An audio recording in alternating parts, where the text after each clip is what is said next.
મિત્રો, આ છે તોરેસ વેદરે પાસેના ગામડા. આ ગામડાની અંદર તમે જુઓ, સાંકડી ગલી હોય, થોડી લાંબી ગલીઓની વળાંકવાળી ગલી હોય ને, તો ગામડાની અંદર પણ સિગ્નલ આપેલા છે.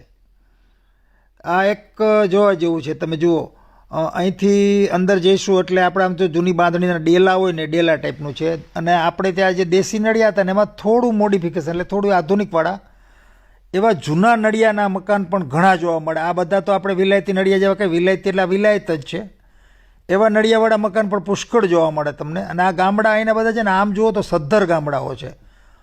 અહીંયા બધા ગામડાના લગભગ ભવ્યાતિ ભવ્ય બંગલાઓ હોય છે અને અંદર બધી ફેસિલિટી. અને દરેક ગામમાં વેસ્ટ મેનેજમેન્ટ, એટલે કચરો તો આજુબાજુની જે મોટી કોર્પોરેશનવાળા હોય ને એ જ ઉઠાવી જાય. એટલે કચરાનો ક્યાંય પ્રશ્ન આવતો જ નથી. વાડી વિસ્તાર હોય કે ગામ હોય, આખા પોર્ટુગલની અંદર કચરો જે છે નજીકની કોર્પોરેશન હોય કે નગરપાલિકા હોય, એ લોકો જ ઉઠાવવાનો રહે છે. એટલે આ લોકોને ત્યાં તો સ્વચ્છતા, સુઘડતા બધું જોવા મળે.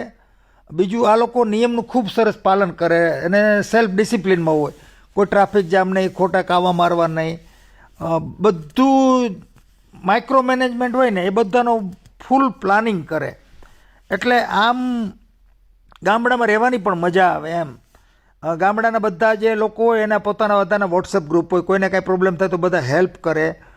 વોલેન્ટિયરનું ગ્રુપ પણ હોય કે જ્યાં ક્યારેક ઘણી વખત એવું બને આગ કે એવું લાગે ને, તો બધા લોકો એકસાથે ટ્રેક્ટરો લઈ લઈને નીકળી પડે. બધા કોઈ જાતના ચાર્જની અપેક્ષા વગર આ લોકો આગ ઓલવવા માટે નીકળી જતા હોય છે. સરકાર પાસેથી કોઈ અપેક્ષા ન હોય, એક પોતાની નૈતિક ફરજ સમજીને.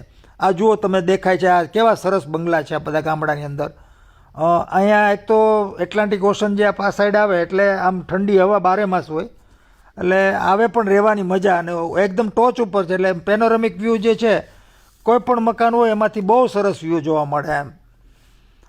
ખરેખર આ એરિયા જે છે રમણીય એરિયા છે. તોરેસ વેદરે જે સાઈડ જે છે એના આજુબાજુના ગામડા ખરેખર રહેવા લાયક છે. આમ તો આખા પોર્ટુગલના ગામડા છે, પણ ખાટલે મોટી ખોડ એ છે કે અત્યારે બધા વૃદ્ધો જ છે, 70-80 ઉપરના, ક્યાંય યંગ જોવા ન મળે.